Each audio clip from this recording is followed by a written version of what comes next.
algunos chats de personas que me comentan que están tratando de ingresar.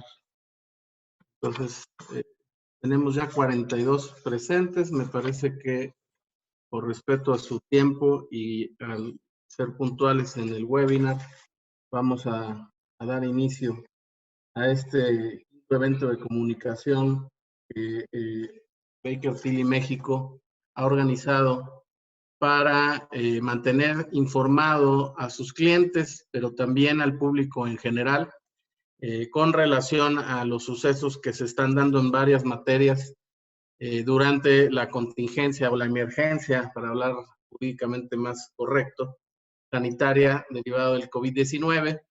Este quinto webinar está proyectado para ser moderado por mí y encabezado por nuestros socios Alberto Vela Peón, de la oficina de Baker Tilly Ciudad de México, y Ramiro Ábalos Martínez, de la oficina de Baker Tilly en Acapulco. Entonces, buenos días a ambos. Alberto es socio, como les decía, de la firma en la oficina de la Ciudad de México, un abogado experimentado con más de 30 años de experiencia como abogado de empresa, principalmente en materia fiscal, constitucional, administrativa, pero también es consultor, litigante y dedicado a desarrollo de auditorías que practican las autoridades fiscales, a la defensa de las mismas, a través de diversos mecanismos, los recursos administrativos, acuerdos conclusivos, juicios en diferentes materias, ya sea contra leyes, contra resoluciones específicas, ya sean también federales o locales. Y Alberto es licenciado en Derecho por la UNAM, es abogado certificado por la ANADE, la Asociación Nacional de Abogados de Empresa, Colegio de Abogados. Y a mí una de las cosas que más me gustan de Alberto y de su actividad es su capacidad para generar artículos editoriales. Es muy bueno con el desarrollo de temas en diferentes revistas. Por ahí lo pueden encontrar en Puntos Finos, en IDC, en Praxis, en Veritas, pero también en nuestra página de internet bakertilly.mx hay varias publicaciones, sobre todo novedosas de Alberto en relación a la reforma que se aprobó para este 2020. Entonces yo los invito a buscar artículos y evidentemente en el registro nos dejaron su correo electrónico. Podemos hacerles el envío no solo del material que se va a proyectar el día de hoy, sino de diferentes documentos que se vayan tocando a lo largo de esta exposición que van a darnos nuestros socios Alberto Vela y Ramiro Ábalos. También Alberto es miembro de la Comisión Fiscal del Colegio de Contadores Públicos de México. Es una persona que es muy cercana al gremio de los contadores públicos. Siempre lo consultan, está presente como abogado cuando hay seminarios y diferentes charlas en el Colegio de Contadores de la Ciudad de México, pero también en el Instituto Mexicano de Contadores Públicos. Entonces, es un orgullo poderles presentar a Alberto. También el día de hoy, en el segundo segmento, nuestro socio Ramiro Ábalos Martínez nos va a hablar de temas de interés durante esta contingencia o esta emergencia sanitaria. Ramiro es licenciado en Contaduría por la Universidad Autónoma de Guerrero. Ramiro tiene una muy larga trayectoria y presencia en los órganos de colegiación de la Contaduría Pública. Ha sido presidente del Colegio de Contadores Públicos del Estado de Guerrero en el año 2009. Y de ahí para acá ha estado permanentemente en comisiones, en vicepresidencias y diferentes actividades dentro de la contaduría pública y bueno, pues también en el Colegio de Contadores Públicos del Estado de Guerrero y de la parte del Istmo y la costa, siempre presente. Hoy nos da mucho orgullo que sea el secretario del Consejo Ejecutivo Nacional del Instituto Mexicano de Contadores Públicos. Esto como firma nos pone pues en la primera línea el instituto y por lo tanto de la colegiación de la Contaduría Pública Nacional. Ramiro es, como ya les decía, socio en la oficina de Acapulco y es parte de la práctica de fiscal y de impuestos de Baker Tilly México. El tema con el cual nos van a apoyar el día de hoy es aspectos finos en materia jurídica o legal y en materia fiscal o de impuestos derivados de la contingencia del COVID-19, que como ustedes saben, desde que se declaró la emergencia sanitaria por la Organización Mundial del Comercio, el 11 de marzo, pues ha generado una cascada de publicaciones, de criterios, de posturas, suspensión de plazos, en algunos casos no, en algunos casos sí. Recientemente se anunció la reanudación de actividades vía remota de la Suprema Corte. De hecho, hoy se publica en el Diario Oficial de la Federación el acuerdo por el cual se establece este mecanismo remoto de sesión de la Corte, de las salas, y también cuándo van a regresar los órganos jurisdiccionales a labores y extendiendo el acuerdo en donde se decía que iba a ser solamente abril, ahora es hasta los primeros días de mayo. Ya nos hablará Alberto un poco más de esto. Y bien, bueno, pues este tema nos va a permitir estrenar una nueva plataforma que mediante Zoom están ustedes observando. Nos permite tener un chat de preguntas y respuestas en el cual, bueno, pues como es tradición, pueden ustedes interactuar. De hecho, ese es el mecanismo con el cual los invitamos a estar interactuando con los expositores. Pero también hay dos novedades muy interesantes. Vamos a lanzar preguntas en una encuesta que nos van a poder contestar en el momento que les aparezca el indicador en la pantalla. Durante los dos segmentos, les decía, la exposición está dividida en una primera parte, que serán los aspectos finos en materia legal, a cargo de Alberto Vela, y de ahí, en este intermedio, vamos a poder contestar una serie de preguntas para generar estadísticas y tener esas preguntas pues a disposición de ustedes y que nos ayudan a nosotros a mejor exponer y a mejor planear los eventos de comunicación con ustedes.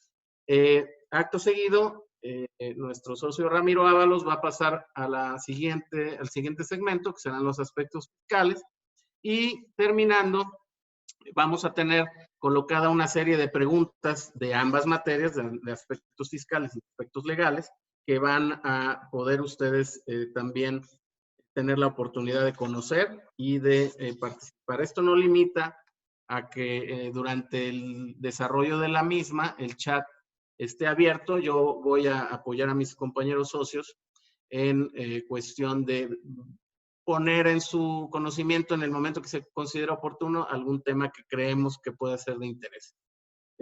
Me parece que falté a algo, que es presentarme yo. Mi nombre es Pedro Canaval, yo soy socio de la oficina de Baker Tilly en la Ciudad de México y les damos en nombre de la firma la más cordial bienvenida. Agradecemos el apoyo de Andrea, de Tere, de la oficina de Baker Tilly allá en Acapulco, con la administración de este esfuerzo. Entonces, sin más, y dejando algunos anuncios respecto a nuestros servicios y a nuestros eventos de comunicación para más adelante, yo te pediría, Alberto, que por favor inicies con el tema que te corresponde el día de hoy. Gracias, Alberto. Gracias, Ramiro. Adelante, Alberto. Muchas gracias, Pedro. Pues muy buenos días a todos, esperando que todos se sienten bien desde sus domicilios confinados. El propósito de mi plática es expresarles un poquito los temas legales. Pedro más adelante les va a explicar que vamos a tener otro webinar. Uno de ellos va a ser ya específicamente de todas las consecuencias legales que puede provocar esta situación. Ahorita el puesto de mi participación es explicar cómo este fenómeno biológico está trastocando no solamente el aspecto social y económico de nuestro país, sino que también va a explicar cuál es esta situación. Y voy a tocar diferentes puntos, diferentes temas, hasta llegar a algunas situaciones no tan particulares, porque les digo, más adelante vamos a tener un webinar con mi socio Adrián Bueno sobre ya cosas muy específicas. Hoy te voy a explicar cómo es que se da esta situación, y la primera pregunta que tenemos pues es precisamente esa que ustedes ven en pantalla: ¿cómo funciona o afecta esta declaratoria de emergencia sanitaria para efectos de la tributación en México? Tere, si nos apoyas con la siguiente, por favor. Pues fíjense que aquí es bien interesante, porque en un momento, ¿qué es lo que sucede? Esta situación del coronavirus o el COVID-19 o SARS-CoV-2, que es como médicamente se llama, presenta precisamente dos efectos interesantes, o tiene dos dimensiones. Uno es el efecto biológico y otro el social y económico o socioeconómico. El efecto biológico pues, es el que atiende el especialista médico, y que es todo lo que en un momento se va a llevar a cabo por parte de la medicina y por parte de todos los expertos que se van llevando a cabo. Sin embargo, este fenómeno biológico lo que provoca o lo que va a hacer o lo que va a dar en consecuencia es que se regulen ciertas situaciones por el derecho. Y esto el derecho lo va a normar a través de un derecho que ustedes conocen o que ustedes ven, que se llama derecho a la salud. Pero este derecho a la salud también se contrapone o se da en algunas situaciones con otros efectos. Entonces, esta situación, el efecto biológico por sí mismo, qué es lo que está pasando y qué es lo que el derecho va a regular y que lo va a trascender en muchos aspectos que te los voy a platicar. Si me pones la siguiente, Tere, por favor. Pues la enfermedad, expliquemos un poquito el aspecto biológico para entender el panorama jurídico, panorama legal que se está dando. En todas las enfermedades que existen hoy en día conocidas por el hombre, existen varias formas o varias modalidades de cómo llevar a cabo. Uno que se ha llamado el farmacéutico, que es a través de proveer medicamentos, atención médica, hospitales, tratamientos, vacunas, que el derecho también regula, ¿no? A través de ciertas circunstancias. Pues tenemos nuestra cartilla de vacunación, tenemos acceso a hospitales, en fin, es un aspecto que se tiene que regular, y hoy en día lo hemos visto con varios médicos o varias personas que han promovido algunos recursos legales o han hecho algunas situaciones para poder llevar a cabo.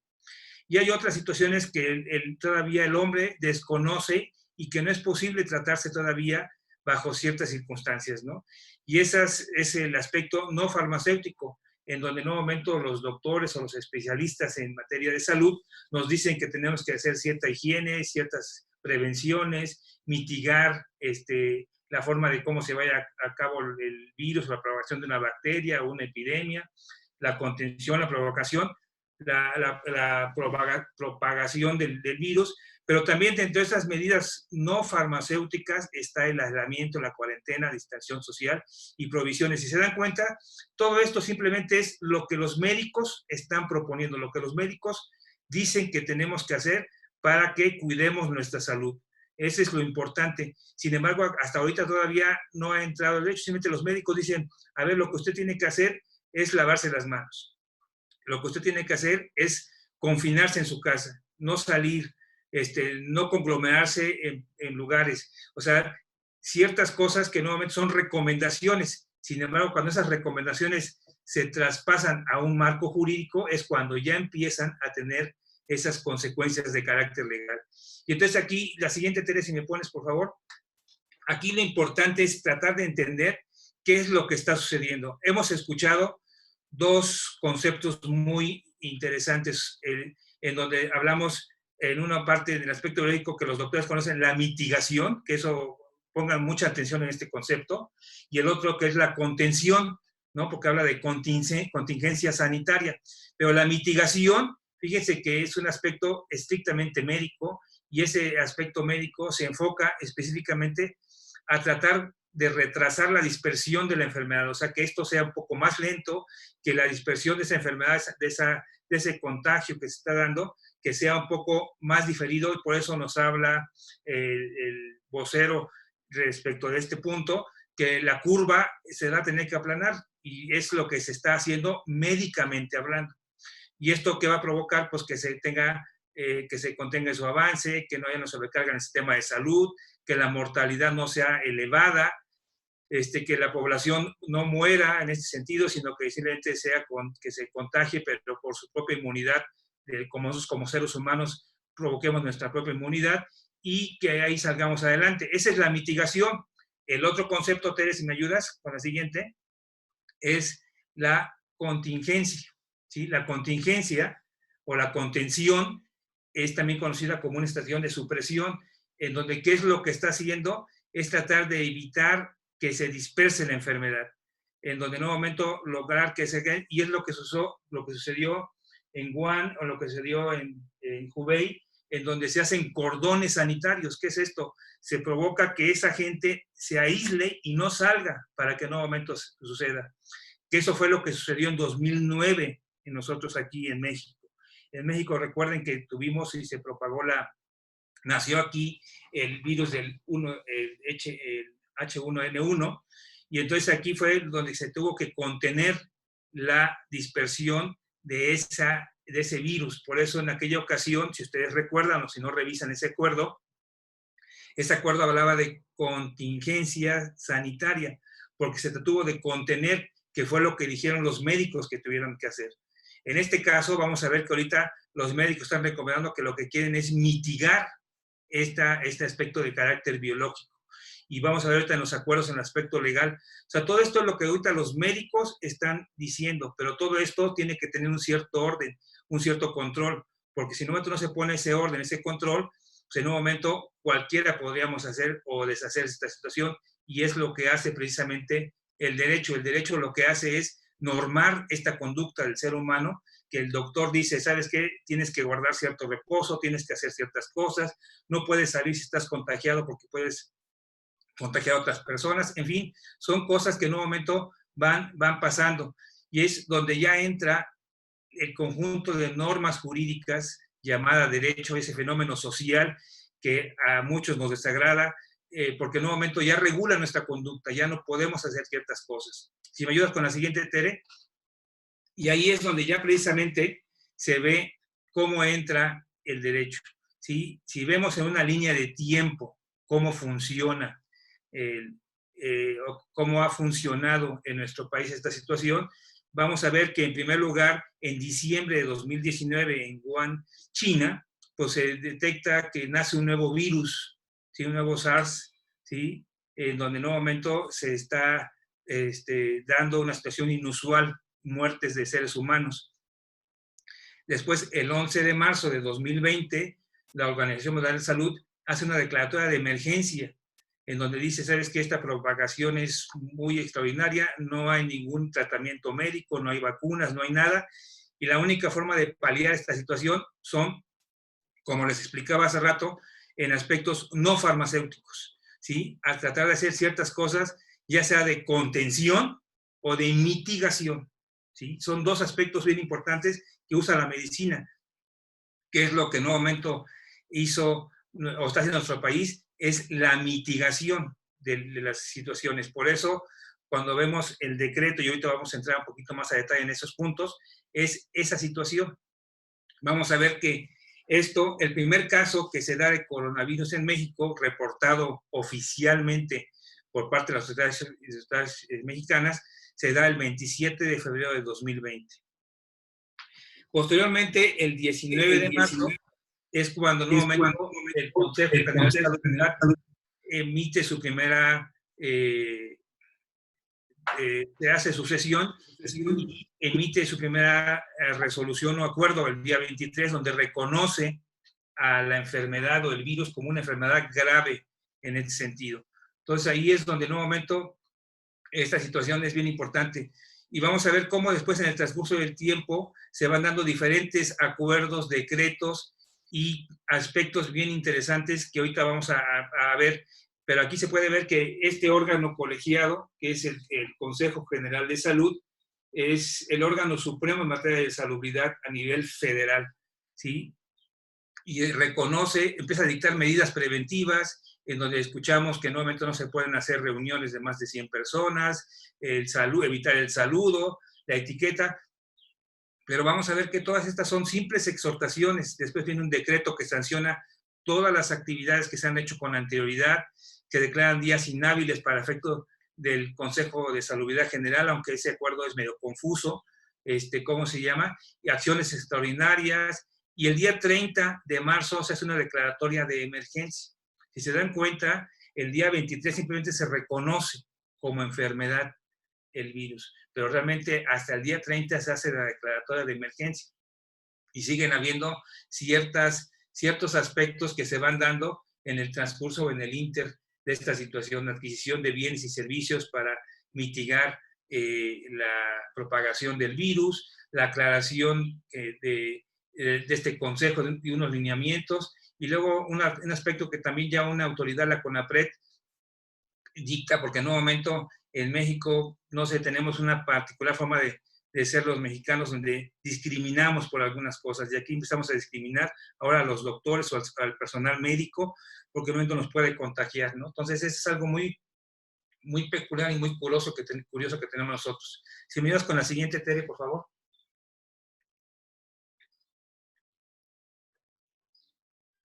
Les decía hace rato, el órgano supremo que por la Constitución establece es el Consejo de Salubridad General. El presidente de la República es la autoridad máxima en materia de salubridad y es el que puede dictar todas las normas y todo. El segundo lugar es la Secretaría, el Consejo de Salubridad General, y en tercer lugar la Secretaría de Salud. Y en cuarto lugar, los gobiernos de los estados a través de la Secretaría de Salud, y después, bueno, todas las demás dependencias tienen que hacer esto. Es curioso este órgano que ha funcionado y que en un momento surge en la Constitución de 1917. Quizás muy pocos de ustedes conocen o sí saben, pero el presidente Venustiano Carranza era médico militar. Y como médico militar, precisamente él incluyó dentro de la Constitución este Consejo de Salubridad por tantas endemias que se dieron en ciertas regiones del país, ciertas situaciones que se fueron presentando. Entonces dijo, y como cada gobierno estatal o regional, municipal, hacía ciertas cosas, él dijo, no, lo que quiero es que poner orden y que la autoridad federal sea la que dicte las medidas y cada quien después en ámbito de su competencia tenga que hacerlo. Entonces es bien importante quién emite cada acto en particular, ¿sí? Porque el presidente de la República es la autoridad máxima en materia de salubridad, ¿sí? Una cosa es salubridad, otra cosa es salud. En materia de salubridad, la autoridad máxima es el presidente de la República y todo lo que emita es obligatorio tanto para cualquier estado y municipio, ¿sí? En cualquier entidad federativa. Después el Consejo de Salubridad General y luego la Secretaría de Salud. ¿Por qué es importante? Si me ayudas con la siguiente, Tere. Porque los acuerdos que se han dictado y que vimos en esa línea de tiempo, vamos a ver que para que sean válidos los actos legales que emite el gobierno federal, tienen que cumplir ciertos requisitos. Los requisitos de que sea un órgano competente, que conforme a la ley o la Constitución haya sido emitido por el presidente de la República, por ese Consejo de Salubridad General, por la Secretaría de Salud o la dependencia específica de cada caso en particular. Si vemos aquí en esta situación, algunas entidades federativas han emitido ciertos decretos, acuerdos, lineamientos, en donde se han establecido ciertas condiciones. Por decir, aquí en la Ciudad de México se ha prohibido el uso de cines, teatros y muchas cosas, en donde en un momento, bueno, pues es una facultad que ya está trastocando otros derechos, un derecho al comercio, a la libertad, al trabajo, a la asociación, que ahorita les voy a comentar. Pero entonces hay que ver qué órgano es el que está haciendo, si es competente o no es competente. Fíjense que aquí lo que en un momento está sucediendo es que los actos que se van a dictar solamente deben ser en materia de salubridad y después cada autoridad o cada dependencia en particular tiene que emitir su acuerdo conforme a los lineamientos de salud, ¿sí? Porque ahorita la salud lleva prioridad. Deben cumplirse los requisitos, ya sean constitucionales o legales, de la Ley General de Salud para que sean legales. Si no se omiten, pues en un momento van a provocar ciertas consecuencias. ¿Cuál es la finalidad que tiene ese acto jurídico o ese acto legal que se va a hacer para que tenga en su momento hacer oponible o que se pueda hacer efectivo ese derecho? ¿Qué es lo que protege? En este caso ahorita es el derecho a la salud en su vertiente de cuidar y proteger a la población, pero también tiene otra vertiente que es la de proteger al personal de salud, ¿no? Y hay diferentes formas. ¿Por qué es importante conocer los actos jurídicos, los actos legales? Porque eso va a provocar que la actividad del Estado o la actividad que esté llevando a cabo pueda ser irregular. Si hay un vicio de ilegalidad o de inconstitucionalidad, por eso los abogados decimos, ese acto es ilegal.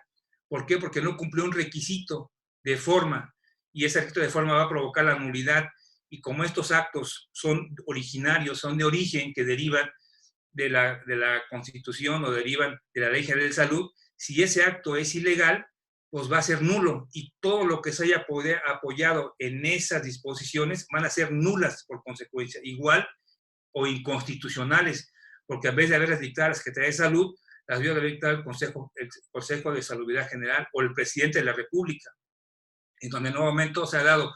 Aquí simplemente lo que queremos ver es un aspecto técnico.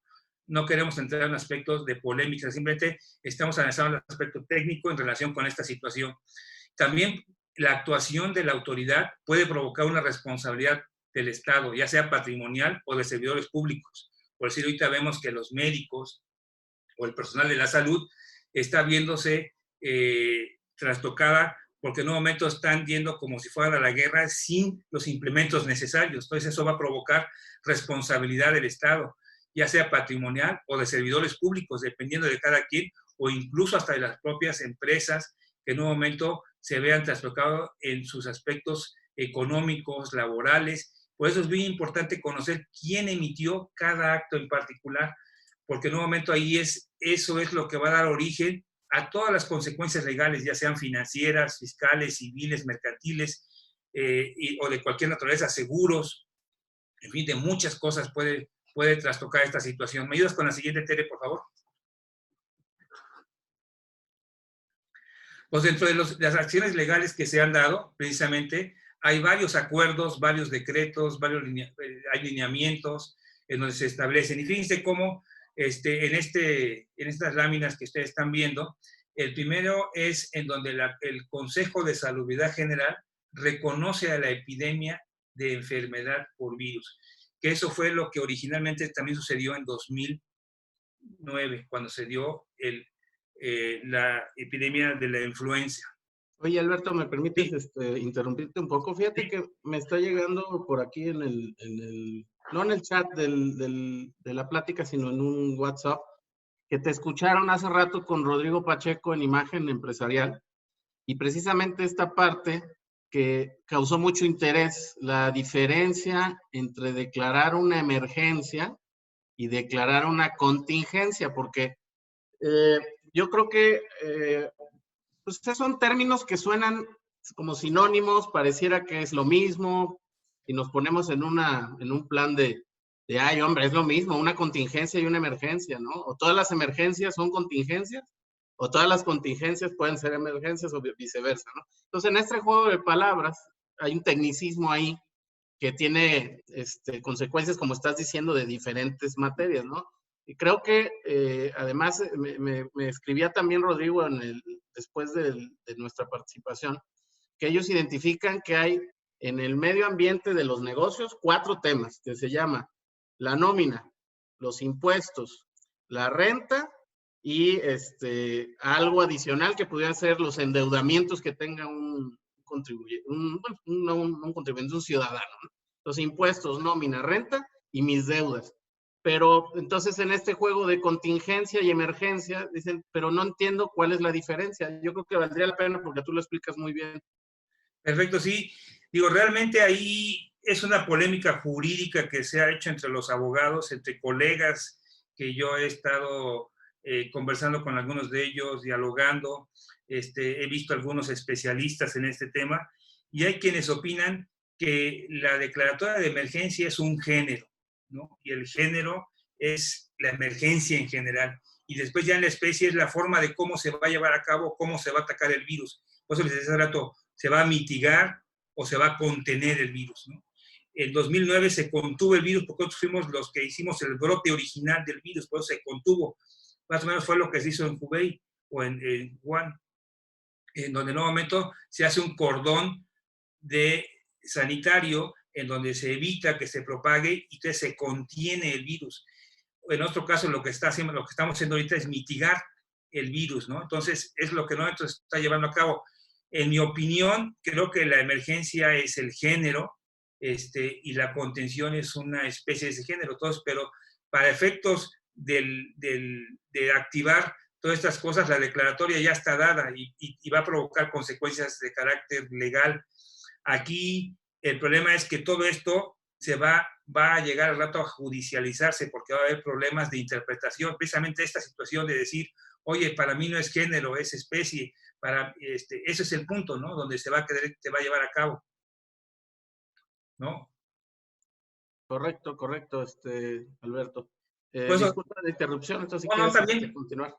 Sí, por eso aquí lo que decía es que vea muy bien en los acuerdos, y yo siempre cuando doy clases les digo, hay que leer perfectamente los acuerdos. Fíjense cómo cada acuerdo, y en esta relación de acuerdos, cada uno va señalando en su título qué es lo que está haciendo cada uno de ellos. En el primero reconoce la epidemia como enfermedad, hay un reconocimiento de que es una enfermedad grave que tiene atención prioritaria.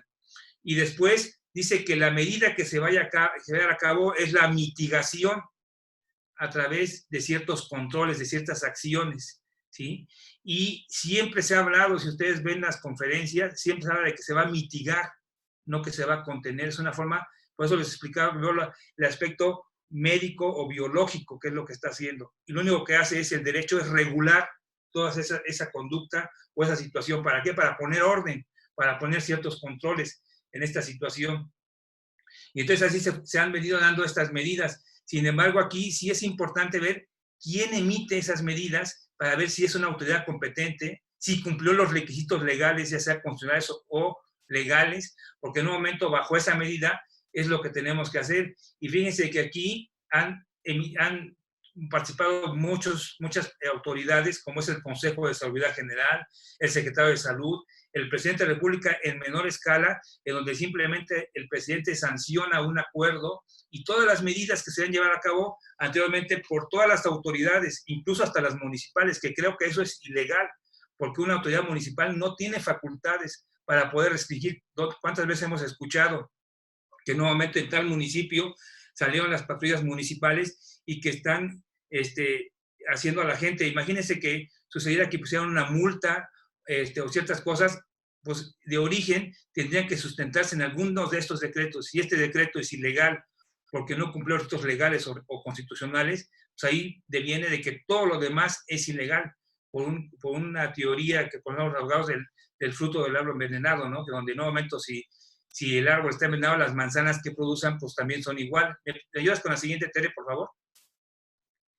Entonces, todos estos acuerdos que se han venido dictando, y que los voy a comentar de manera rápida, son ahí donde se vienen dando todas estas consecuencias de carácter legal, en donde se declaran días inhábiles para el Consejo de Salud General, aunque es un poco ambigua su redacción.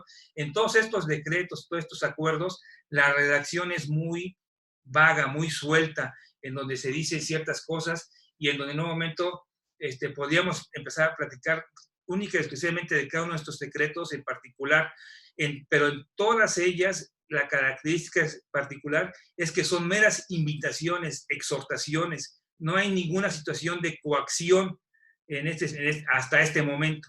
Pero, sin embargo, si se produce una consecuencia jurídica derivada de estos conceptos, como podría ser una revisión de carácter fiscal o administrativo, donde se sustente en este sentido, y este acuerdo o este decreto pudiera ser inconstitucional o ilegal, pues esa multa, esa sanción sería ilegal, sería totalmente fuera del contexto de carácter legal.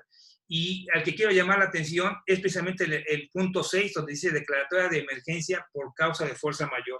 Aquí es algo interesante porque el propio gobierno les estuvo señalando cómo tendría que caracterizarse, y entonces le da un calificativo de causa de fuerza mayor, ¿no? Y vienen diversas acciones que eso va a provocar. Yo ahorita voy a entrar a detalle. ¿Me pones la siguiente, Tere? Digo, y estos son los acuerdos que se han venido dando en general, y cómo se han venido dando. ¿Me ayudas con la siguiente, Tere, por favor? Sí, estos son todos los acuerdos que se han venido dando, y lo que quiero entrar a detalle ahorita rápido es la siguiente, Tere. es que fíjense cómo la Constitución norma qué es lo que tiene que hacerse en este caso, ¿sí? Dice el artículo 73, fracción 16, base segunda, que en casos de epidemias graves o peligro de invasión de enfermedades exóticas en el país, fíjense, se publicó en 1917 en nuestra Constitución, y habla de enfermedades exóticas. Después a la siguiente, por favor, Tere.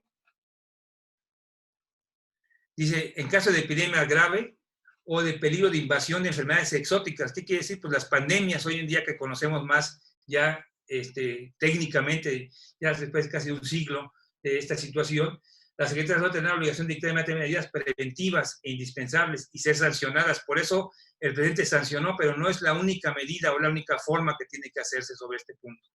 Aquí lo importante es que todas estas medidas que está haciendo de exhortar a la población, de confinamiento, en donde sí hay una prohibición expresa a adultos mayores, a ciertas personas que tienen cierta condición de salud, ahí sí hay una situación, pero si se dan cuenta no hay ninguna sanción, y si la sanción fuera en ese sentido, habría que ver si es facultativo que la Secretaría de Salud establezca, ¿no? Por decir, la Secretaría de Salud estableció actividades esenciales y no esenciales, cuando la Secretaría de Salud no puede dictar medidas de carácter económico o laborales. Ahí donde en un momento también muchos abogados dicen que ese decreto es totalmente inconstitucional porque rebasó la esfera jurídica de lo que es la Secretaría de Salud.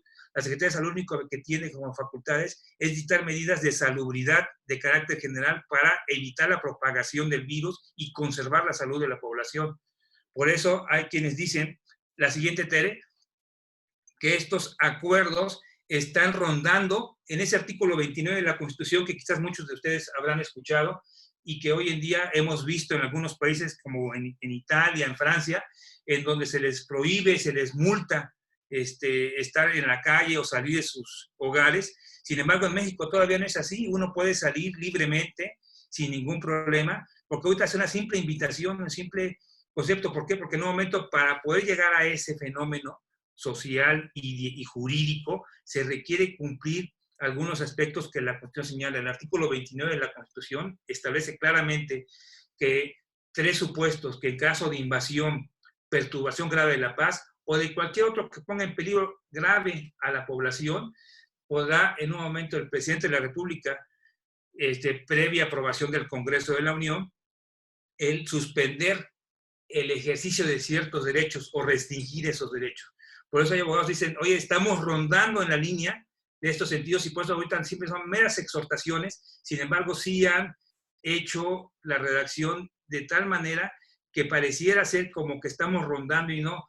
Aquí en México, hasta hoy en día, la única que se ha hecho es la declaratoria de guerra cuando se vino la Segunda Guerra Mundial y se hizo de esta manera. Entonces aquí es bien importante ver que todos estos acuerdos no están cumpliendo esta situación, pero sí están rondando, están pellizcando este artículo 29, y que es algo bien interesante. La siguiente, Tere, la siguiente, si quieres. Aquí vaya a ser en la fase 3, ¿no, Alberto? Fíjate que aquí, Pedro, eso de las fases es algo interesante porque en un momento las fases son médicas, no son fases jurídicas. Las fases jurídicas están previstas en la Constitución. Si hay un estado de grave situación, qué es lo que tiene que hacerse y cómo tiene que normarse. Por decir, escuchaba hoy en la mañana, bueno, ya en la tarde, hoy en la mañana leía en los periódicos que decían que qué va a suceder cuando en un momento tengan que salvar a un joven o a una persona ya mayor. ¿Quién va a elegir, el médico? ¿Cómo? Ahí el derecho hoy en día no hay un protocolo, no hay una normatividad, y el médico que decida por una u otra persona está cometiendo delito de homicidio, aun cuando ética y profesionalmente hablando, médicamente hablando, tenga sus parámetros, sus éticas, su forma de lineamiento, pero jurídicamente hablando no hay ningún lineamiento, ningún protocolo de cómo actuar y cómo llevar a cabo esta situación. Por ahí anda por eso anda la guía de bioética circulando, dice que como proyecto, digo, o no sé, a lo mejor sí es proyecto, pero estarás de acuerdo conmigo en esa diferencia que hiciste entre los términos salud y salubridad. Pues la máxima autoridad jurídica, que es el Consejo de Salubridad General, sería el órgano adecuado para darle pues, la potencia y cobertura jurídica a una decisión, no solo de tener una guía bioética, sino lo que estabas comentando de tener los mecanismos jurídicos para restringir garantías constitucionales, como por ejemplo la de tránsito, ¿no? Que es a lo mejor la más sencilla, que estamos todos a la expectativa de si un día nos van a decir que ya no podemos salir y una patrulla afuera de la casa te va a regresar o hasta multar, ¿no? Por ahí el subsecretario López-Gatell andaba haciendo algunos comentarios al respecto, pero con mucha precaución, porque esto trasciende a la esfera de la pandemia, sino ya es un tema de Estado de Derecho, ¿no? Es correcto, sí, aquí es muy delicado. Tere, si nos pasas un poquito más a las... Aquí el artículo 20, y lo que tú comentas, pero efectivamente eso es cierto. La siguiente, Tere. Aquí ahorita son meras exhortaciones lo que ha hecho ahorita el secretario Gatell y los acuerdos en donde dice, ¿sabes qué? Se recomienda, se exhorta a la población, se sugiere, en donde sí ya se usa un verbo, ya se suspenden las actividades no esenciales. ¿Qué es suspender? ¿Sí? Por eso decimos, anda rondando ya en el artículo 29. Tuvo el presidente de la República que haber hecho esa declaratoria, o simplemente el Consejo, o el secretario de Salud, porque eso es el secretario de Salud. Y el secretario de Salud, en principio, en mi opinión particular como abogado y varios abogados que he platicado, eso es inconstitucional, porque en un momento rebasó el ámbito de su competencia. Quien lo podría haber hecho en su caso sería el Consejo de la Salubridad y no. Y el artículo 29 de la Constitución establece, hay quienes dicen que dos supuestos, y yo para mí preveo tres estados diferentes, ¿no? El de alarma o emergencia o de prevención, como cuando hay una manifestación y simplemente lo que quieren es, en ese estado de emergencia, evitar el vandalismo, ¿no? Y un estado de excepción es lo que dice el artículo 29, el no aplicar ciertos derechos humanos, ciertos derechos fundamentales de la Constitución, salvo algunos que sí tienen que aplicar. Y el último y el más grave es el estado de sitio, en donde ya estamos en estado de guerra, en donde en un momento ahí sí ya los derechos se han perdido absolutamente. En este caso todavía no estamos en ninguno de esas situaciones, estamos rondando en esa situación, y eso de la fase 3 que nos dicen que no sé qué, van a seguir ciertas exhortaciones, ciertas situaciones, y que pueden rondar en esta situación de que sea inconstitucional esta situación. ¿Por qué? Porque lo que bien tú decías, Pedro, ahorita, esto va a trastocar diferentes derechos. La siguiente, Tere, trastoca diferentes derechos. El derecho de tránsito, como tú bien decías, el de reunión, el que ya no llevemos a cabo el Vive Latino, cosas de esas, de asociación, ¿no? Que ya no podamos estar reuniéndonos de ciertas cosas. El derecho de trabajo, que ya sí se ve trastocado, y el derecho de comercio, ¿no? De seguridad social, el de educación, salud, acceso a la información pública, alimentación, libertad personal, libertad de domicilio. En fin, hay muchos derechos que hoy en día se están trastocando y que posiblemente no sabemos si eso es legal o no es legal. Desde mi opinión, hay muchas cosas que son cuestionables, y lo delicado del tema es que la falta de redacción o una razón tan ambigua da lugar a muchas cosas, y esto va a provocar una judicialización más adelante de muchos temas, en donde hay empresas, y escuchamos hoy en día, que, oye, pues la empresa cervecera le vamos a dar permiso porque está afectando al sector agrícola. ¿Pero por qué si no es actividad esencial? ¿No? Y así en muchos aspectos, oye, que la maquila sí le vamos a dar autorización, ¿por qué ese trabajo sí, por qué ese trabajo no? Entonces, por eso es importante el derecho en ese sentido, porque ya está tocando. Y eso no solamente a los individuos como nosotros, sino a las empresas, ¿no? En donde en un momento las empresas tienen estos aspectos, ¿no? La siguiente, Tere, por favor. Aprovecho, Ernesto, para hacer el comentario de que estamos a la expectativa de sus comentarios, preguntas en el chat que está ahí habilitado para el efecto. Esperamos sus comentarios. Discúlpame, Alberto, adelante. Sí, cómo funciona la declaratoria sanitaria, pues va a tener muchas repercusiones, no solamente en materia de tributación, sino también de materia legal.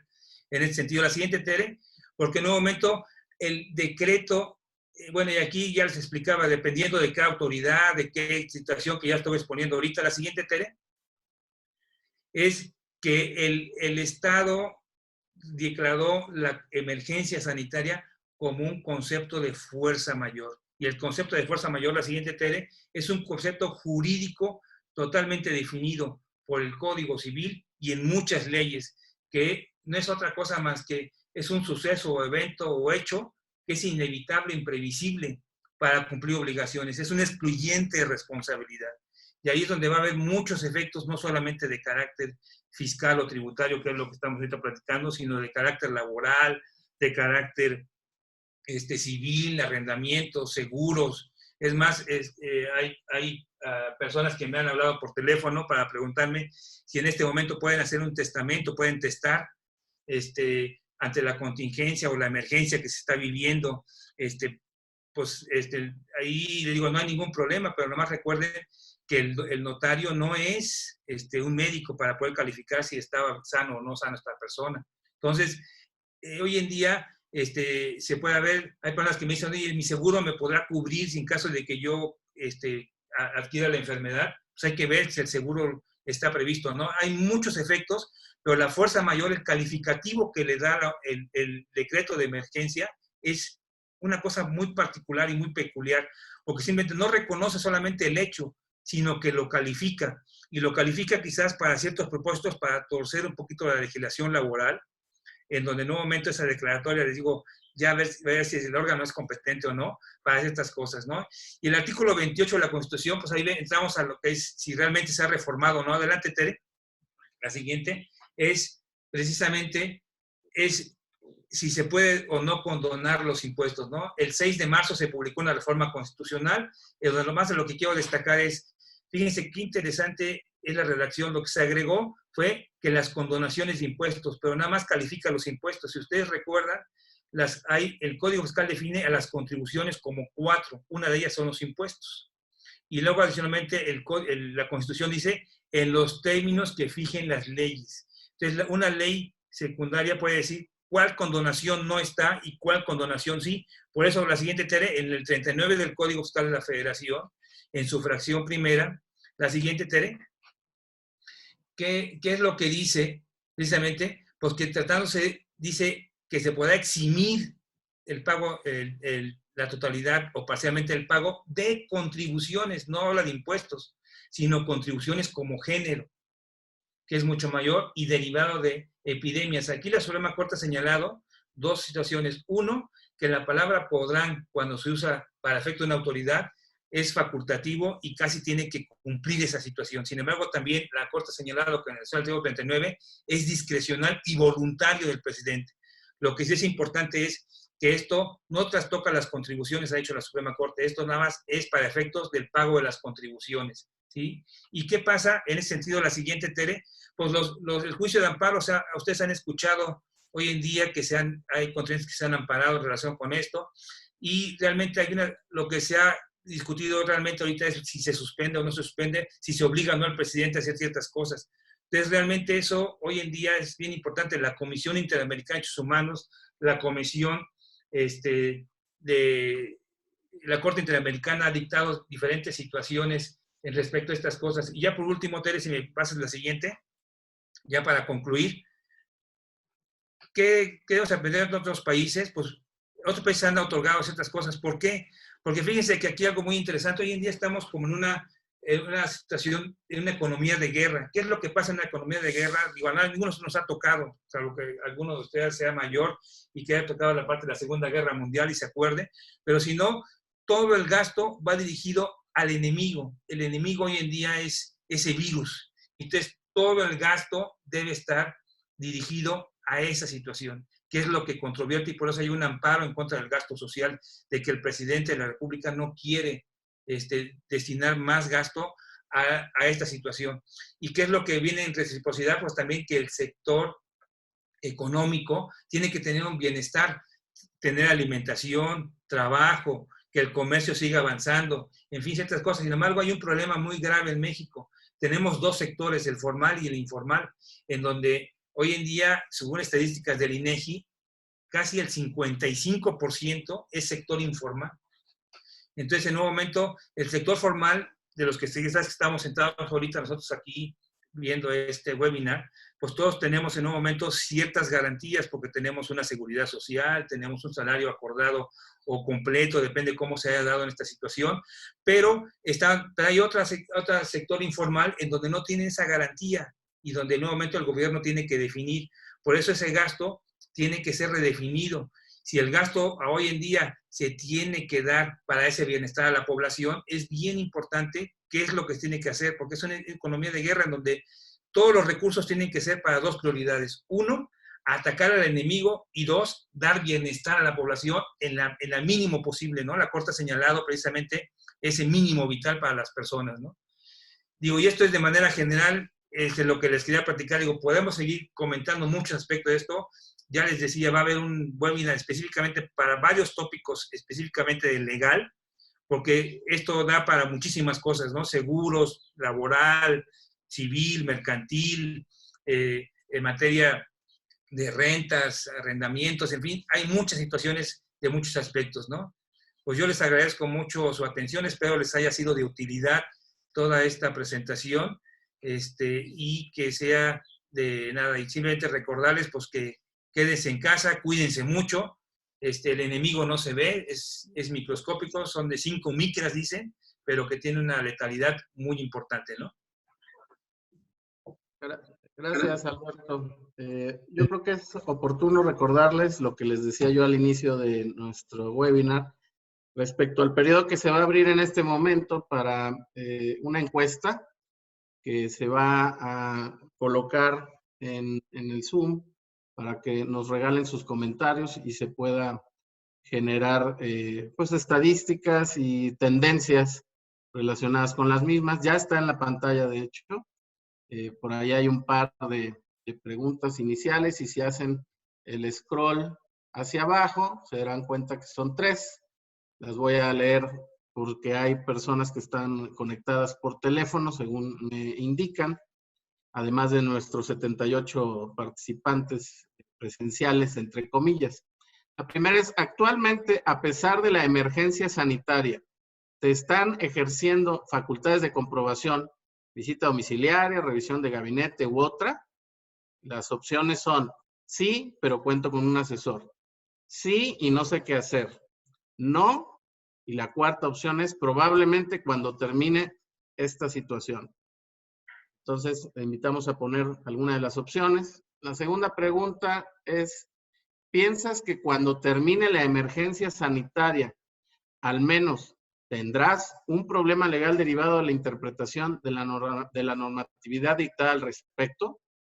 Repito, cuando termine la emergencia sanitaria, ¿crees que tendrás un problema legal derivado de la interpretación de la normatividad dictada? La primera opción es igual, sí, pero cuento con un asesor. La segunda es sí y no sé qué hacer. La tercera es no. Y la cuarta es probablemente. De ahí viene una tercera pregunta que está relacionada con, ¿has consultado o consultarás a un abogado o cuentas con servicios legales en algún momento de la emergencia sanitaria o concluida esta? Repito, ¿consultarás un abogado o cuentas con servicios legales en algún momento de la emergencia sanitaria o cuando esta concluya? Primera opción, sí, porque ya tengo un asesor. 2, no. 3, no, pero sí me gustaría consultar a uno. 4, probablemente, y esta opción sería Baker Tilly. Y 5, probablemente, pero sería alguien distinto a Baker Tilly. Entonces, damos un espacio para que puedan ustedes contestar nuestras preguntas. Evidentemente, lo deseable es que digan sí y sería Baker Tilly. Entonces, aprovecho para recordarles que este es el quinto de los webinars que nuestra firma ha planeado para ustedes. Y en la semana que viene tendremos el martes 21 un siguiente webinar que será impartido por nuestro socio director nacional, el contador Manuel Aguilar, y nuestro socio en impuestos, Eduardo Marroquín, de la Ciudad de México, respecto a la declaración anual para personas físicas del ejercicio 2019, que como ustedes saben, y hasta el momento, se tiene que presentar durante este mes de abril. Así es que no lo dejen pasar. Tradicionalmente viene la creencia de va a haber prórroga, van a ampliar, y no lo sabemos, pero por si es o no es, hay que de una vez prepararlo. El tema pues es independiente a las declaraciones mensuales que se presentan a más tardar este día 17. Entonces, los invitamos en nuestra página bakertilly.mx a acceder al apartado de webinars. Ahí pueden ver los webinars que ya se impartieron, también nuestros blogs con Rodrigo Pacheco y tener habilitada la inscripción para los siguientes webinars. Posteriormente, el jueves 23 de abril, tendremos a nuestros socios John Milner y Miguel del Olmo de las oficinas de la Ciudad de México y de Querétaro, con uno muy, muy interesante y oportuno, al cual pues no solo los negocios, sino cualquiera de nosotros tenemos que estar preparados, que es los riesgos financieros con un plan de continuidad, porque en este momento todos estamos haciendo planes de contención, estamos abatiendo deudas, cuidando el flujo efectivo, pero terminada la emergencia, ¿qué es lo que va a pasar? Entonces, John y Miguel les pueden ayudar muy, muy claramente a tener un plan de continuidad, tomando en consideración aspectos financieros importantes, ¿no? Como platicábamos hace rato, impuestos, nómina, arrendamiento de local comercial y de oficinas y sobre todo deudas que se hayan contraído con anterioridad. El martes 28 de abril vamos a tener nuevamente a nuestro socio Alberto Vela y a nuestro socio Adrián Bueno, ambos de la oficina de la Ciudad de México, con aspectos legales a considerar precisamente en materia de la emergencia. Así es que si hay alguien que ustedes saben que no pudo inscribirse en este webinar del día de hoy, coméntenles que el próximo 28 de abril, seguramente con más información, vamos a tener uno exclusivamente en materia legal. Y para terminar el mes de abril, vamos a impartir el webinar de puntos clave a considerar en los reportes de precios de transferencia con motivo del COVID-19. En esa ocasión estarán impartiéndolo 3 socios que son líderes en materia de precios de transferencia. Agustín Espino, quien es no solo el director de la práctica de precios de transferencia en México, sino en toda Latinoamérica de Baker Tilly.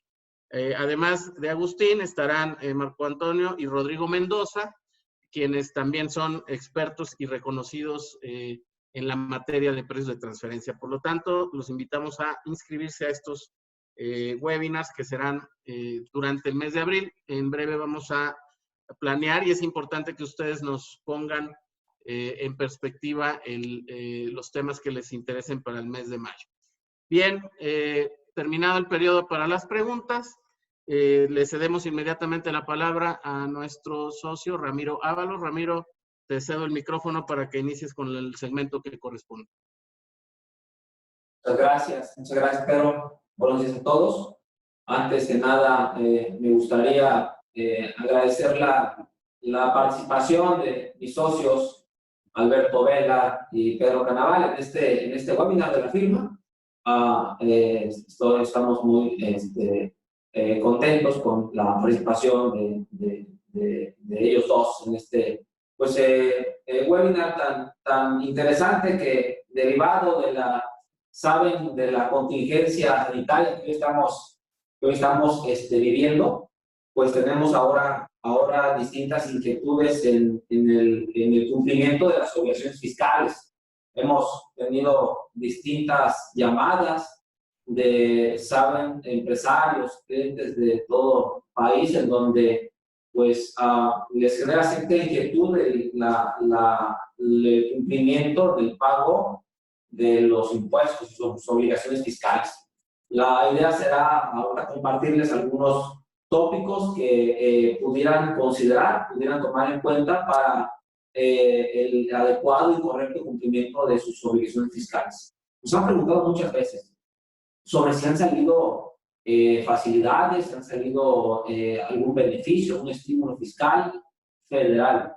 Y bueno, todavía ayer tuve una llamada con un empresario y les decía que en términos federales al día de hoy no hay nada en concreto. Se tienen algunos tópicos, están en curso que trataré de comentar en adelante. Tere, ¿me ayudas con las láminas, por favor?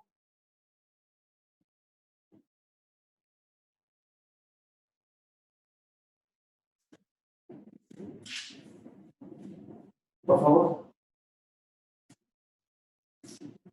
Un tema a considerar y que es muy importante ya tenerlo en la perspectiva es la posibilidad de disminuir los pagos provisionales de impuestos sobre la renta.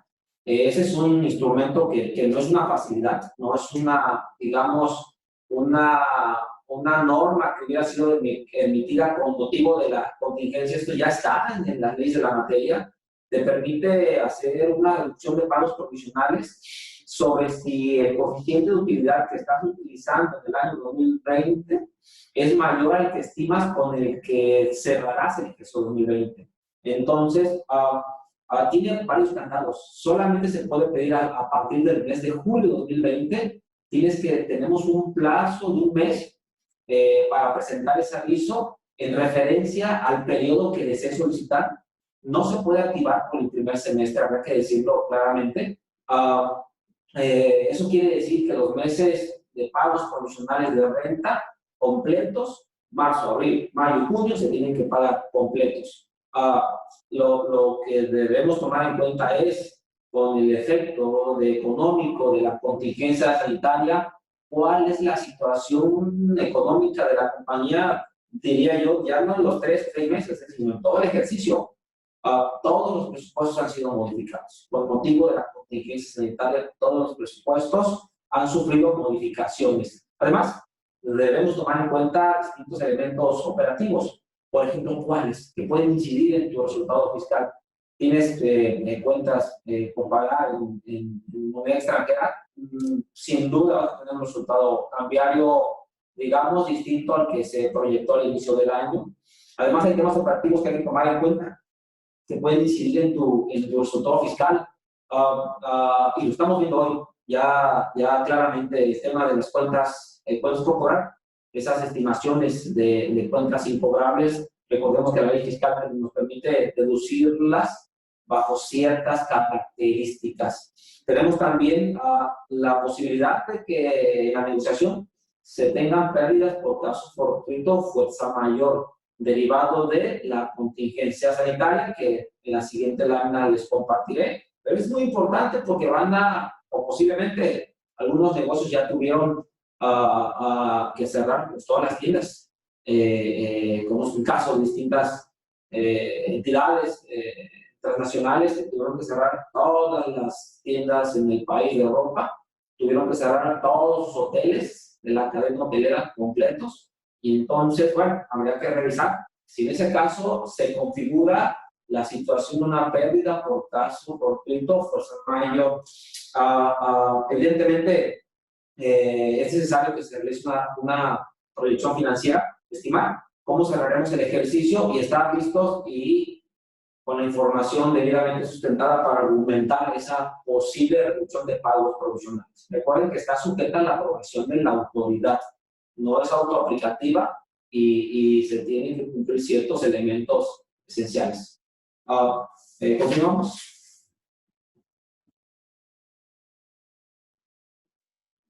Este es todo un tema. El tema de la pérdida por caso fortuito o fuerza mayor. Estamos en una pandemia de COVID-19, un tema que todos nos ha afectado, desde el tema económico, el tema de salud, el tema de trabajar, la forma de trabajar. Esta forma de comunicación llegó para quedarse, seguramente va a ser el día a día en nuestras labores profesionales. Acá el tema es ¿tenemos alguna afectación, saben, generada por la pandemia de COVID en el negocio? Y se pueden presentar distintos temas, variados temas. Por ejemplo, ¿cuáles? Va desde el cierre de plantas de producción, va desde cierre de puntos de venta, cierre de sucursales. Por supuesto, podrían tener, ¿saben? Inventarios de temporada que ya no salieron en la temporada y no los vendiste en esa temporada. No hay el valor de venta que debería tener en el momento en que se pierde el valor. Entonces, ya lo hemos escuchado insistentemente en distintos empresarios, clientes, decir, oye, pues, bueno, yo tengo una planta donde pues la maquinaria es tan especializada que dejarlos inactivos por 2 meses, pues ya perdieron valor. Ya reactivarlos es demasiado caro y pueden comprar otra maquinaria. Entonces, es un tema bien importante de revisar sobre si desde el punto de vista jurídico-fiscal estamos ante la configuración de una pérdida por caso fortuito de fuerza mayor. Hay que recordar que en el camino ya llevaríamos en el análisis en particular como que un 50% de avance, ¿no? Y hay un decreto de la Autoridad Federal en donde se hizo una declaratoria de emergencia por causa de fuerza mayor. Entonces, me parece que de la revisión de cada caso en particular y de afectaciones muy precisas en las negociaciones, en las entidades, podría configurarse la pérdida por fuerza, caso punto de fuerza mayor. ¿Qué hay que hacer? Evidentemente, analizar el tema, construir un expediente a priori. Además de que me gustaría en este punto pedirle su comentario a mi socio Alberto Vela, experto en el tema legal. Socio, sé que has estado atendiendo varios temas relacionados con este punto y me gustaría escuchar tu perspectiva jurídica en el tema. Correcto, Ramiro. Mira, ahí efectivamente el decreto califica como caso de fuerza mayor y esto provoca una connotación jurídica. Y en varias legislaciones, como la legislación fiscal que tú precisas bien, la ley de impuesto sobre la renta, tratándose de algunas situaciones, cuando se provoca esta situación de caso fortuito o fuerza mayor, en este caso, pues ya está declarado que es la pandemia o la epidemia del virus aquí en México, es una causa mayor, pues ya llevamos una gran ventaja de estar probada esta situación. La otra es documentar precisamente en nuestra empresa esos bienes que tú comentas, ya sea un activo fijo o un activo circulante, en el nuevo momento, por alguna circunstancia, en este periodo, en esta temporalidad, perdió su vida útil y por lo tanto, bueno, pues tendrá que aplicarse lo que diga la disposición fiscal, en este caso la deducción, y simplemente lo que tenemos que hacer es documentar, ya quizás no al 100%, pero sí ya una gran parte. Algo que me viene a la mente, si no estuviéramos en una pandemia, cuando se da un robo en un establecimiento, ya sea por violencia o un fraude por alguna parte del personal, bueno, pues ahí hay una situación de caso fortuito o fuerza mayor, dependiendo cómo se quiera calificar. Y ahí es muy complicado a veces el poder documentar esta situación, pero aquí ya tenemos una gran ventaja porque el decreto que nuevamente ya lo calificó como de fuerza mayor. Lo único que tenemos que demostrar internamente nosotros como contribuyentes o como empresa es precisamente esa situación de fuerza mayor. Digo, esa situación de que en este tiempo perdió su vida útil o ya no va a poder llevar a cabo esta situación, ¿no? Esa es una gran situación y una ventaja para aquellas empresas que quieran tomar esta deducción, ¿no? Claro, claro, y lo estamos viendo en el día a día, ¿no? Tenemos distintos planteamientos y por eso es el motivo por el cual quisiéramos compartirles este tópico. Revísenlos, entidades. Por supuesto que seguramente van a ocupar una carta de opinión sobre este tema muy en particular y nosotros con todo gusto podemos ayudarlos. En la legislación sobre la renta ya existe la posibilidad que los activos fijos, maquinaria y equipo, si pierden, ¿sabes? Si dejan de ser útiles para la actividad del contribuyente, de inmediato puede deducir la parte que no se hubiera depreciado. Ese también es un tema muy importante. Platicaba sobre todo con uno de mis socios, pues hay compañías que nos deparan los hornos, ¿saben? Para producir metal o plástico y se acabó. O sea, reiniciarlo 2 meses después les generaría un costo, un costo mayor, un costo que mejor pensarían en una maquinaria nueva. Hay que documentar la operación para tener el 100% de la seguridad que pueda ser reducido. Hay un tema ahí en cuanto a, tengo un incumplimiento por una sanción, una pena convencional del contrato, pero el incumplir derivado de la contingencia sanitaria. Hay que revisar el contrato. Recuerden que desde el principio, las sanciones, las indemnizaciones o las penas convencionales no son deducibles. No obstante, aquí habría que revisar si ese incumplimiento generado de este tema de la pandemia sería posible deducirlo. Hay elementos que nos dirían que sí, solamente hay que ver cada caso en particular para tener ese beneficio dentro de lo perdido, lo recuperado, si tengo una sanción por incumplimiento derivado de esta pandemia, me parece que habría elementos suficientes para buscar la deducción. Continuamos, Ted, por favor. Entramos acá a lo de deducción de inventarios. En en deducción, pues bueno, seguramente es probable que por el cierre de muchos negocios, la mercancía pues, sea de movimiento obsoleta. Si son, vamos, fecha de caducidad, evidentemente lo procedente es ofrecerlos en donación, hacer la destrucción. Ya hay legislación, no es un tema nuevo, ya está señalado en la ley de la materia, tenemos que presentar un aviso ante el SAT en el caso de mercancía que no sea perecedera. Se tiene ya todo el mecanismo diseñado para presentar estos avisos. El SAT acude ante el contribuyente a revisar, a presenciar la destrucción. Solamente aquí recordarles que ese tema es muy importante para efectos de aprovechar esa deducción fiscal en materia de los inventarios.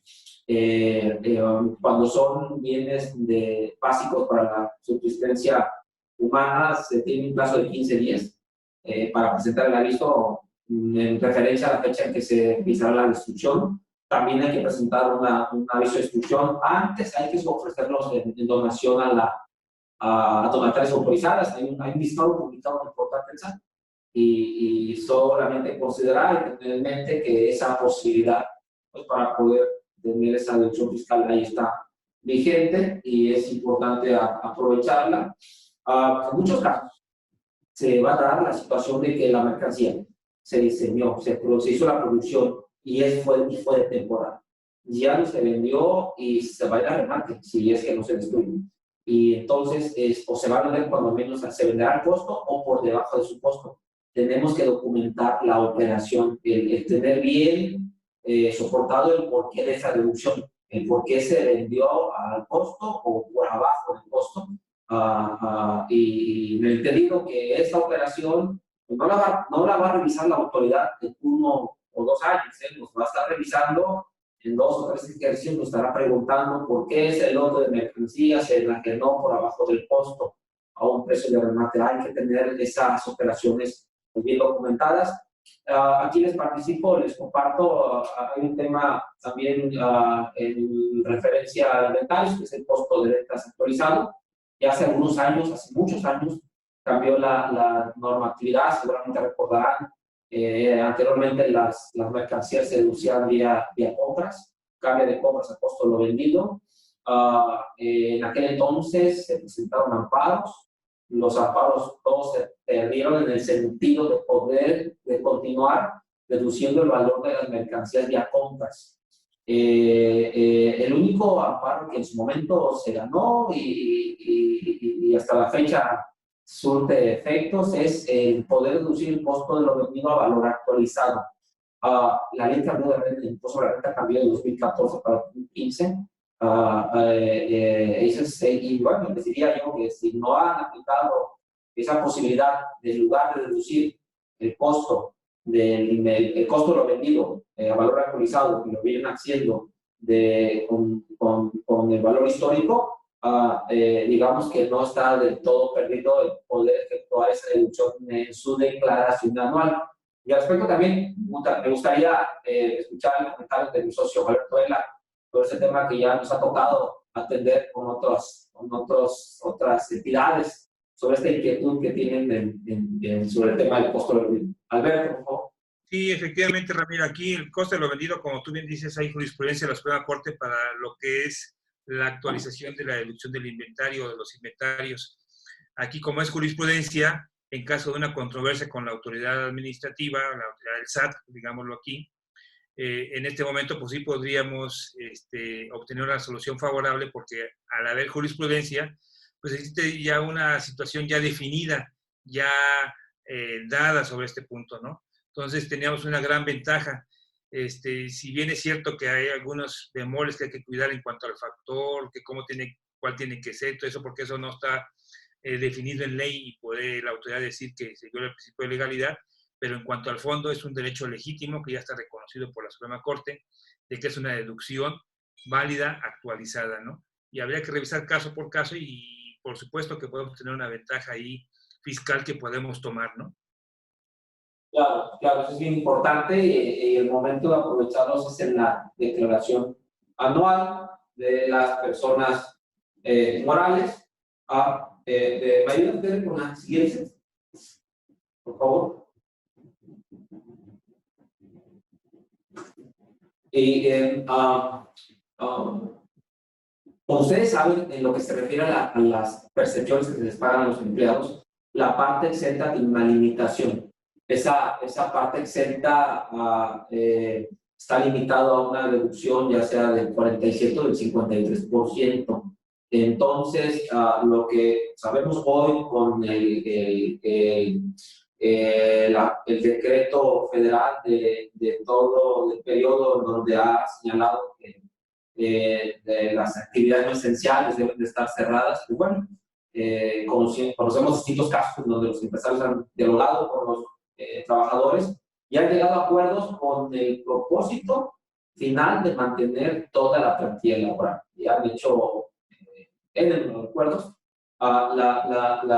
Es importante comentar que si las prestaciones exentas también se ven reducidas, es probable que el efecto en materia de deducción lo vayan a presentar en su declaración anual. ¿Cómo? Pues bueno, al momento en que las prestaciones exentas disminuyen en comparación con el año pasado, es muy probable que si tenías un factor del 53% de deducción, este disminuya para quedar en el 47% de deducción. Entonces, solo habría que considerarlo porque tendrías ahí un efecto de un mayor gasto no deducido de impuestos sobre la renta. De hecho, ese es uno de los puntos en donde varias cámaras se han pronunciado, el Instituto Mexicano de Contadores Públicos se ha pronunciado en tener una deducción amplia en este concepto, del 100%, como había venido existiendo hasta hace algunos años. Entonces, me parece que máximo en esta temporada, en esta época que estamos viviendo, sería lo adecuado tener una deducción de hasta el 100% en este tema muy particular. Siguiente tema.